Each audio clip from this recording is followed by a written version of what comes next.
1,140 men were lost to the sea off Sable Island in a single week. On that same strip of sand, one man kept a fire burning through the dark. The North Atlantic slammed against the coast of Nova Scotia in waves taller than a two-story house. Sable Island, a crescent of shifting sand barely 200 meters wide, jutted into the path of every vessel crossing the Grand Banks. By the 1870s, the Sandbar had swallowed over 300 ships and buried thousands beneath its dunes. Sailors called it the graveyard of the Atlantic, but the gravedigger was invisible, a lighthouse on the island's southern tip, tended by men history meant to forget. Thomas Brenton arrived in the spring of 1873. He was 26 years old, a merchant Navy signalman reassigned to lighthouse duty after a shipboard injury left him with a permanent tremor in his left hand. The Department of Marine did not have better options for a man who could no longer grip a wheel, so they sent him to the most isolated posting in North America. 6 months without relief. No ship docked regularly. Mail came once a month if the weather allowed. The supply vessel carrying his food, lamp oil, and replacement glass arrived every 8 to 10 weeks, sometimes not at all. The lighthouse itself sat half a kilometer from shore, a tapered brick tower rising 49 feet above the sand. Inside, a Fresnel lens refracted a single beam that could reach 19 nautical miles through clear weather. The keeper's quarters were small: a kitchen, a bedroom, a storage room with walls thin enough that Brenton could hear the ocean working underneath the foundation at night. He learned to sleep anyway. You sleep because the alternative is listening to the roar and wondering which part of your mind will break first. The first months passed in a rhythm dictated by the lamp. Windscreen the lens at dawn.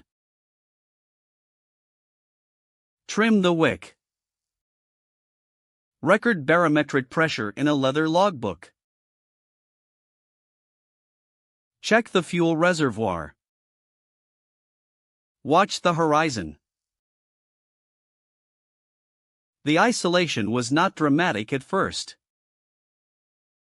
It was the absence: no voices, no footsteps beyond his own, no change of face. Sandstorms came regularly, burying paths and coating every surface in fine white dust that worked into everything. Food grew monotonous. Conversation died slow. Brenton spoke aloud to himself during the long watches, not because he believed anyone heard, but because language was for the living and silence made him question it.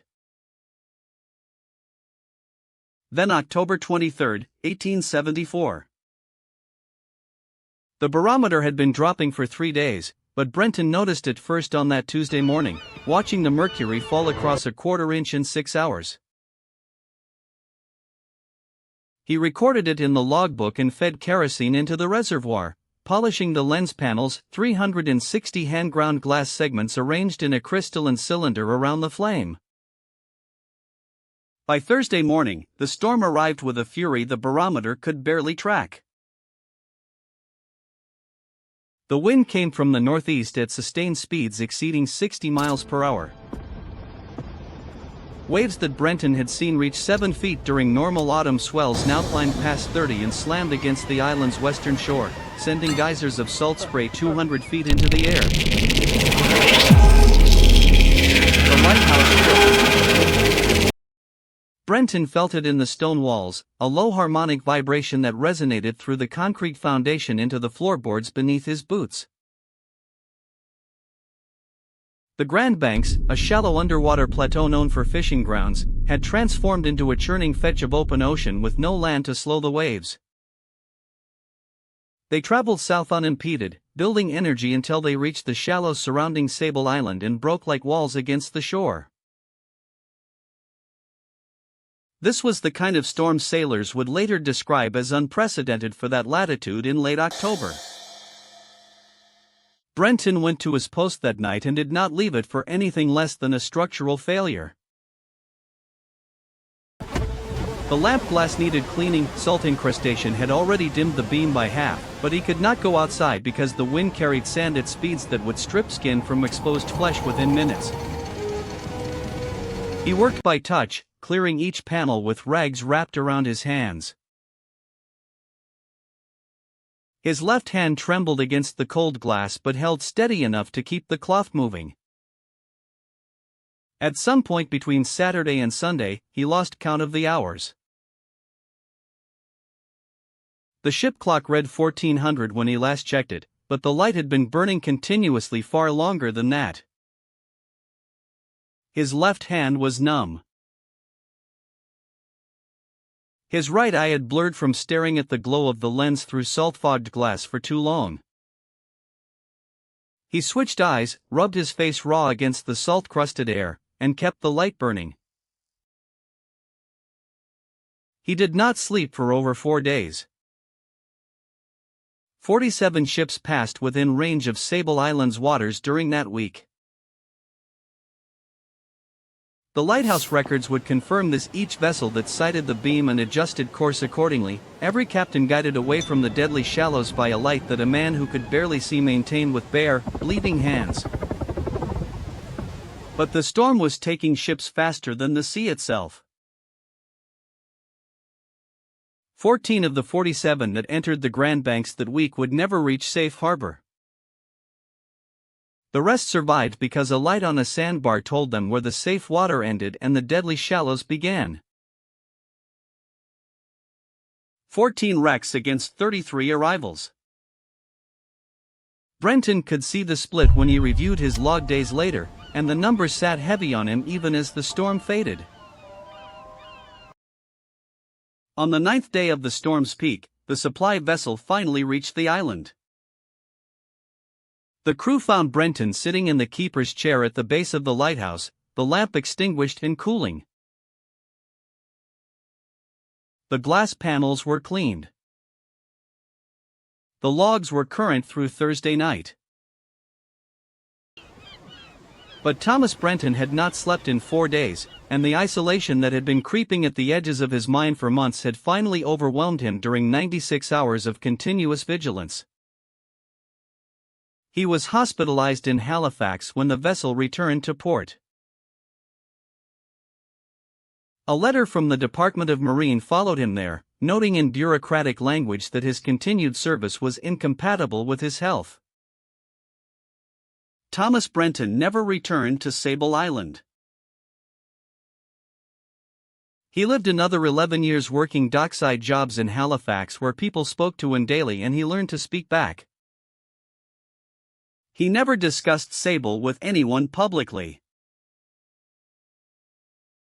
But in his personal effects, discovered by a nephew sorting his belongings after the old man's death in 1902, was a small leather journal with the words "Light kept through Friday" written on the inside cover, followed by the recorded names of 47 ships that had passed within range that week. 47 ships he saw. 47 ships he saved. None of them would ever know his name. He carried that silence with him across every remaining year of his life. That is what Sable Island kept silent, not just the sand and the storms, but the names of the men who held the light so others would not be lost. This is what it means to watch the horizon when no one is watching you back, and to carry the weight of duty long after the storm has already forgotten you existed. A promise of safe passage. These are the erased people. History does not remember them. It never will, unless someone bothers to look. If stories like Thomas Brenton's, keepers who held the line when history only remembers the waves and not the watcher, deserve to live beyond a footnote, then make sure you're standing with us when they dig these names back out of the sand. Drop a comment with the name of someone in your own life who quietly kept the light for everyone else and never got their name on the logbook, and share this with anyone who needs to hear it. Subscribe if you want more erased stories brought back into view, because every name we restore is a debt we finally pay. The lighthouse still stands on Sable Island today, though the structure has been rebuilt and modernized beyond anything Brenton would recognize. The dunes still shift and the North Atlantic still carries every storm south, unimpeded and unconcerned.